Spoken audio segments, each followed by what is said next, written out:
So ito na nga, pag-usapan na natin mga kakimpo ang mga topic po na nakalap natin sa gabing ito, at unahin na nga natin pag-usapan itong nakakatuwa pong nakita ko sa social media, kasi all out support din itong si John Paul Chu kay Chinita Princess and kay Paula Avellino.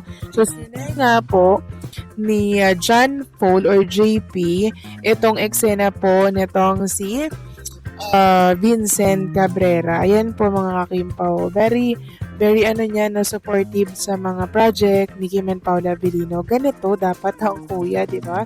Samantalang ito naman po yung minamanifest ng ilang mga fans na makikita nila dito sa The Alibay. Sabi po ni Kim po, Couple Forever, gusto ko makita sa Stella na meron siyang hawak na baril. Manifesting na meron kahit konting action scene na mala Mr. and Mrs. Smith ang atake, yung partners in crime na sabay nilang lulutasin ang problema.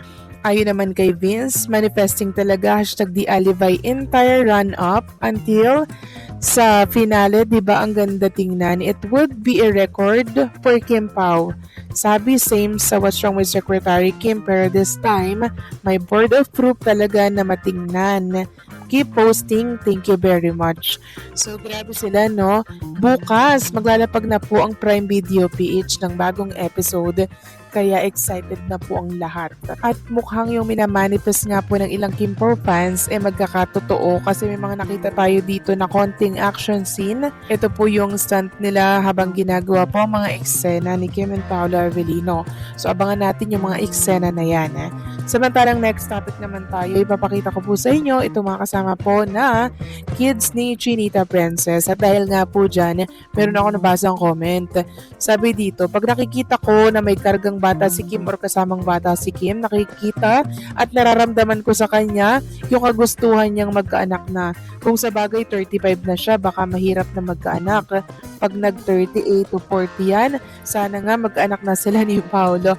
Manifesting. So hindi po talaga mawawala mga kakimpaw na mag-manifest ang mga Kimpaw fans ng ganito.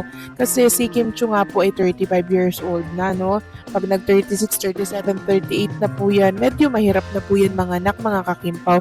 Pero wag po kayong mag-alala dahil nagpa-preserve naman po ng cell si Chinita Princess. Huwag kayong mag-alala. Pag dumating yung point na hindi na siya magkakaanak, meron pa naman siyang second choice, which is yung pinagawa niya nga po na pinapreserve yung kanyang mga egg cell. Ngayon kasi sobra po ang kasikatan ni Kim and Paula Avellino, kaya syempre hindi po yun nila sasayangin. Hanggat may offer, hanggat may project, syempre gagawin po nila yan, kasi sa panahon ngayon ang hirap na pong makaabot sa tugatog ng tagumpay katulad ng career na meron si Kim and Paula Avellino.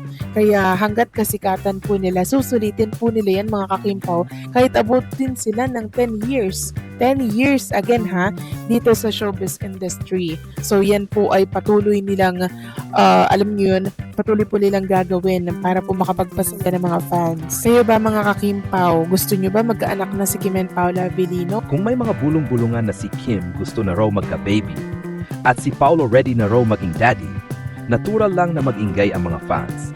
Kasi matagal nang sinusubaybayan ng publiko ang chemistry, support system, at growth nila individually at bilang magkatandem sa trabaho. Kapag may ganitong rumor, mas nagiging curious ang netizens kung ano ba talaga ang status nila behind the scenes. Pwede ring interpretation ng fans na tahimik sila lately, baka may pinaghahandaan, may personal priorities, o simpleng nagpapahinga mula sa ingay ng showbiz. Pareho silang mature at focused sa career. Kaya may mga haka-haka na baka ready na sila for next chapters sa personal life. Kung totoo man o hindi ang mga kumakalat na usaping ito, ipinapakita lang nito kung gaano kalaki ang impact ng Kim Pao sa publiko. Mula sa projects, chemistry nila on screen, hanggang sa respeto nila sa isa't isa off-cam. Lahat yan nagbibigay ng impression na pareho silang grounded at may malinaw na direksyon sa buhay. Ang ideya na gusto na raw magka-baby si Kim ay hindi nakakapagtaka kung isipin mo ang tagal na niya sa industriya, ang stability ng career niya, at ang maturity level na meron siya ngayon.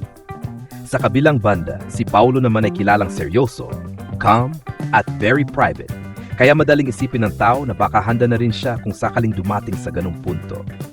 Pero dapat tandaan, personal na desisyon ito. At kung meron man silang planong ganito, sila dapat ang unang magsabi. Hindi dahil tahimik sila ay may malaking nangyayari agad. Minsan, ang katahimikan ay simpleng paghahanap ng peace, time off, o focus sa mga career commitments nila. Masasabi ko sa balitang ito, chismis man o hindi, malinaw na hindi nawawala ang interes ng tao sa Kim Pao. Pero pinaka-importante, irespeto natin kung ano ang totoo at confirm at hayaan natin silang mag-share kapag ready sila. Hanggat wala silang pahayag, ang pinakamagandang gawin ay support sila sa projects at personal na buhay nila on their own terms. Tahimik pero parehong glowing lately. Maraming fans ang napapansin na iba ang aura ni na Kim at Paulo nitong mga nakaraang linggo. Mas relaxed, mas masaya at parang may extra spark. Kaya lalo pang umigting ang usap-usapan na baka may special milestone. Sila na pinoprotektahan o pinaghahandaan. Teaming na swak sa mga nangyayari sa career nila. Kapag stable ang career, mas madalas lumalabas ang ganitong chismis. Dahil parehong panalo at may matibay na project si Kim at Paulo, may mga nagsasabing baka ready na sila mag-focus sa future plans. Kung meron man. Fans mismo ang nag-fuel ng ideya. Hindi may tatanggi, super invested ang Kim Pao fans. Lahat ng galaw, tingin, banat at pahayag nila ay nagiging clue. Konting katahimikan. Interpretasyon agad, ay baka may something. Chemistry nila na parang real-life partnership. Dahil napaka-natural nila kapag magkasama, maraming tao ang naniniwalang kaya nilang maging good parents kung dumating man sa point na iyon. Kaya ang balitang si Kim gusto raw magka-baby at si Paulo baka ready ay posible sa imagination ng fans dahil tugma sa maturity nila. May mga nagsasabi ring conscious sila sa privacy. Kapag may rumored life change, kadalasan mas nagiging private ang celebrities. Kaya yung pagiging low profile nilang dalawa ay mas lalo lang nagiging suspicious sa iba. Kung may isang balitang mabilis nagpaikot sa ulo ng marami, ito na yon. Kapag ang pangalan ni na Kim Chiu at Paulo Avellino ang nadikit sa isang usapin na kasing bigat at kasing personal ng pagbuo ng pamilya, siguradong bubuhos ang atensyon ng fans at ng buong showbiz community. Ang una talagang reaksyon ng karamihan, totoo ba to? Kasi kung totoo mga na si Kim ay nasa punto ng buhay niya na handa ng maging ina, napakalaking transition nun.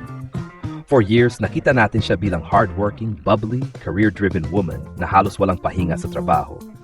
Kaya kung may desire na siyang magka-baby, ibig sabihin mas malalim na ang mga priorities niya ngayon. Mas mature, mas grounded, at mas nakatuon sa long-term happiness. At syempre, mapupunta ang spotlight kay Paulo. Ready na ba siya? Kung pagbabasehan ng image niya, calm, responsible, tahimik, private, parang hindi imposible. Hindi rin siya yung tipo ng lalaki na papasok sa isang bagay ng pabigla-bigla. So kung may ganitong rumor kahit wala pang confirmation, naisip agad ng tao. Kaya pala pareho silang low-key lately. Baka may pinaghahandaan. Pero mas malalim pa rito ang usapan. Hindi lang ito tungkol sa baby rumor. Mas nakikita rito kung gaano ka-interesado ang publiko sa connection ng Kim Pao. Sa bawat galaw nila, sa bawat project nila, at sa bawat katahimikang pinipili nila, parang lahat may kahulugan sa mata ng kanilang supporters. At ito mismo ang nagpapakita kung gaano sila ka-influential as a tandem at as individuals. Kung totoo man o hindi ang issue, ang mahalaga ay malinaw na pareho silang nasa yugto ng buhay na stable, emotionally mature, at may sariling direksyon. At kung sakaling dumating man sila sa point na magbuo ng pamilya, publicly or privately, desisyon pa rin nila iyon. Hindi dahil trending ang balita, kundi dahil handa sila at gusto nila mismo. Sa ngayon, ang pinakamagandang gawin, suportahan sila, respetuhin ang privacy nila, at hintayin kung ano ang pipiliin nilang ibahagi.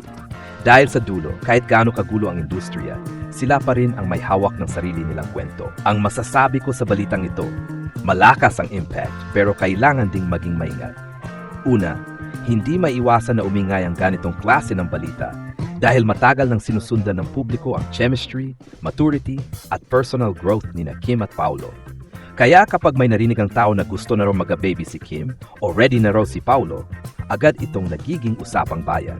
Pero kung titingnan ng mas malalim, 1. Hindi nakakapagtaka kung bakit nagkakaroon ng ganitong usapan. Pareho silang nasa age at stage ng buhay na mas seryoso, mas stable, at mas nakatuon sa future. Kaya natural lang na i-connect ng publiko ang pagiging tahimik nila sa posibilidad na may mas personal na nangyayari. 2. Nagpapatunay ito kung gaano sila ka-influential. Hindi lahat ng on-screen tandem umaabot sa ganitong antas ng intrigang sobrang personal. Ang Kim Pao, kahit hindi love team by traditional definition, ay naglabas ng chemistry na tila may realness, kaya madali silang pagbuntunan ng ganitong speculations. 3. Ngunit mahalagang tandaan na rumor lang ito. Wala namang kumpirmasyon mula sa kanila. Fans, media at observers lang ang nagko-connect ng dots. At bilang celebrities na value ang privacy, normal na hindi sila mag-share agad ng ganitong klaseng bagay kung meron man talaga. 4. Dapat pa ring maging respectful. Kung totoo man o hindi, ang usaping baby ay personal at malaki ang buhay na naapektuhan dito. Kaya mahalagang irespeto ang teaming at desisyon nila kung ano ang gusto nilang ibahagi sa publiko. 5. Ang pinaka-obvious, masaya ang mga fans nila. Sa panahon ngayon na puro ingay, issue at bashing sa showbiz, refreshing para sa fans ang ganitong balita. Positive, hopeful at punong-puno ng kilig at maturity.